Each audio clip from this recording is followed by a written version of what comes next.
What's up, YouTube? Capital G here. So this is your finals from the World Championship qualifier of Europe. This is in Dublin, Ireland, and Shaddolls actually made it all the way to the finals. You see Ido Rafael Marcus versus Jorg Muller. I probably mispronounced that. I still don't quite understand the little two dots that go over the vowels. I think it's a German thing. But anyways, that's beyond the point. This is Nekroz versus Shaddolls. I am shocked that Shaddolls made it to the finals. Not just that, but they actually had an incredibly strong performance.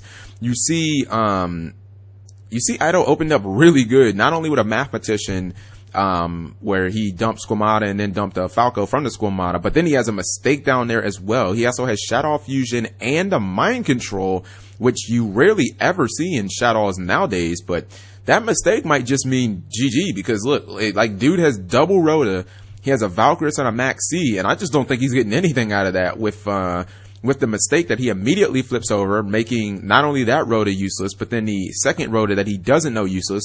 The Valkyris is obviously useless as he has no Nekroz cards in his grave. You see that Jorg responds with the Max C when Falco is flipped, but the thing is, he only gets a 1-for-1 out of that, and he's still going to eat battle damage. Not to mention, how do you answer the Squamata?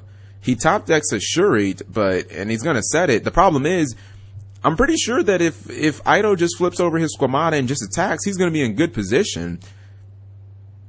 Instead, it looks like he's going to use Mind Control. Oh my god, I think he's totally going to Shadow Fusion using it, and I think he might actually summon a Nautilus, which I have only seen ever hit the field like once or twice. He notices it, or he immediately looks at it and sees that it is Shurite, and he looks like he's just going to ignore that back row. He's giving up his Squamata. That's, okay, looks like that's good. And he's going to make a Nautilus, and it's like, if he was already going to win the game with just a mistake, he's super going to win the game now. Now, the face down card is actually Book of Moon, so he won't completely die this turn. Like, he's not going to get completely wrecked, but it's still going to be pretty damn hard to come back when his Valkyris is dead. He top deck. It looks like he has a Manju in his hand. That's dead too. The road is not doing anything. This just couldn't get any worse. And he'll also start taking battle damage as well.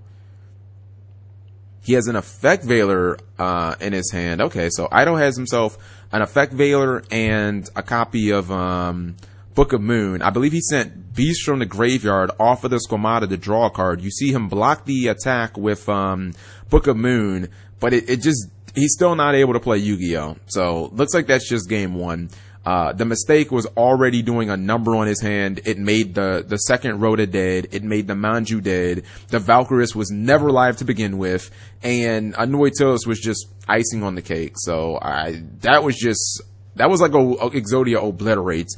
But back to Shaddolls. So in the European World Championship qualifier, you saw Shaddolls do much better than they did in North America. Shaddolls taking actually 3 of the top 8 spots, and what's even crazier than that is Ritual Beast just had absolutely no showing in the top 8. The top 8 breakdown was this in this event. It was 3 Shaddolls, 3 Burning Abyss, 1 Nekroz, and 1 Cleafort variant.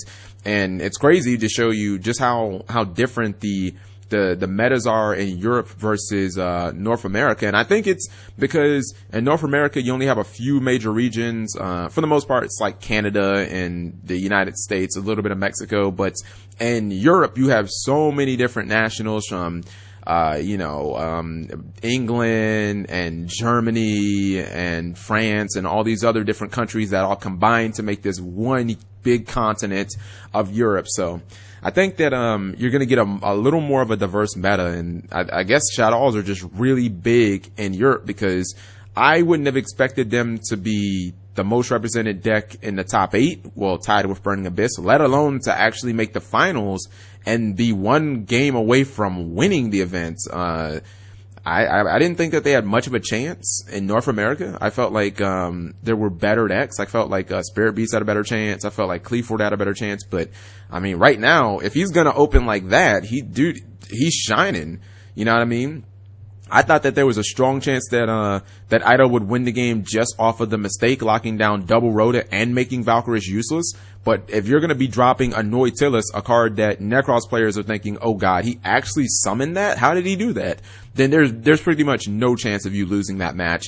Especially when you consider that a Nautilus with no Elder Entity Nodin, you know what I mean? Like, the only consistent way to even summon the card without having to make serious alterations to your deck is pretty much Shadow Cord. Most people only run like one of that anyways. So, you know, I know that there is Nef Shadow Fusion, but I've never liked that card too much. I don't even think Shadow players like it that much. I always felt like Nef Shadow Fusion should have given the Shadow monster like another benefit or something. Like, I think you should have been able to like send Nef Shadow Fusion to the graveyard to like draw a card, or you should have been able to, it should have given like the Shadow that it's equipped it to 1,000 attack or something like that. Give it some more utility other than it just changing its attributes, because that's not enough to make people play a card, you know what I mean? Even if it is searchable from Hedgehog, all the cards are searchable from Hedgehog. It doesn't make it anywhere near as good as L Shadow Fusion that can just be used in the battle phase, or the regular Shadow Fusion that punishes players from using the extra deck. So it looks like we're shuffling up and going into game 2. And if I'm Jorg Muller, I'm not feeling great about that. Not only are you running Mind Control, which doesn't seem that good, but it seems like it almost seems like it can just be auto win in this matchup, because it gives him the ability to make a Nautilus. He can take any of your Nekroz cards, all of them, they're all water, and he can just fuse them with any of his dolls, and he can make a Nautilus and just win. I know you probably have, you know, some outs. Maybe you might play the warrior, like the warrior out to the Genlock, like Bullblader or DD Warrior Lady. You probably got Book of Moon, Book of Eclipse, and or Regeki or something like that. But the point is, a Nautilus does stop all the Nekroz monsters from being summoned. All the blue ones anyway. You can still summon Dance Princess, I guess, or Great Sorcerer, Sharit, but you're not gonna win games off of those cards. You win games off of the blue cards. So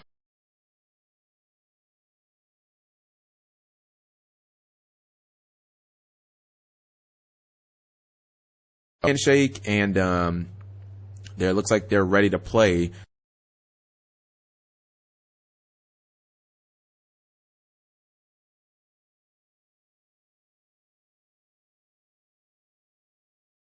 Ito is going first. And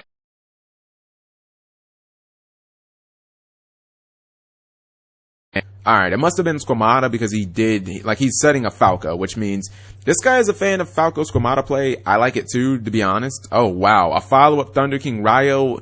I guess just George's just not going to search this game. Apparently that's not part of Yu-Gi-Oh! Anymore, because if it's not Mistake on his face, then it looks like it's Thunder King Ryo. Now he does have the Regeki, which can get him out of this situation. Okay, so Regeki is gonna answer that, and looks like he'll actually be able to play Yu-Gi-Oh! Now that Royal Decree, I'm not sure how useful that's gonna be, because Ito only has one back row. I think he's thinking about flipping that Shadow Games and using that Falco effect in another chain. Alright, so it looks like he is gonna use that Sinister Shadow Games, which means first he'll send something to the graveyard, then he'll decide if he wants to flip his Falco over and then potentially resolve that effect in another chain. Looks like he is. So it looks like he's explaining the chain. First, obviously, he'll dump Beast to the graveyard. He will get a draw off of that.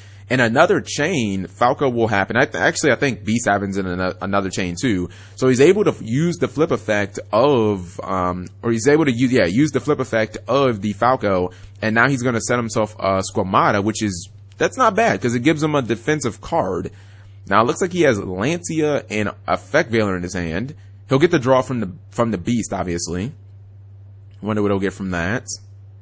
And he got another Effect Veiler. Oh lord, that's almost too much of a good thing. Yeah, I don't think I love that hand that much, because he doesn't really, like, he has a good removal card on field, being the Squamata, which can blow up anything, but he doesn't actually have any ways of like mounting much offense. Now the thing about Jorg's hand is it's pretty bad. Like, he has Nekroz Cycle, Kaleidoscope, and Nekroz Mirror. He has Reinforcements of the Army and Royal Decree. We can cross off Royal Decree because that card's useless. Ito has no back row. He doesn't even have spells or traps in his hand, so that card's completely useless.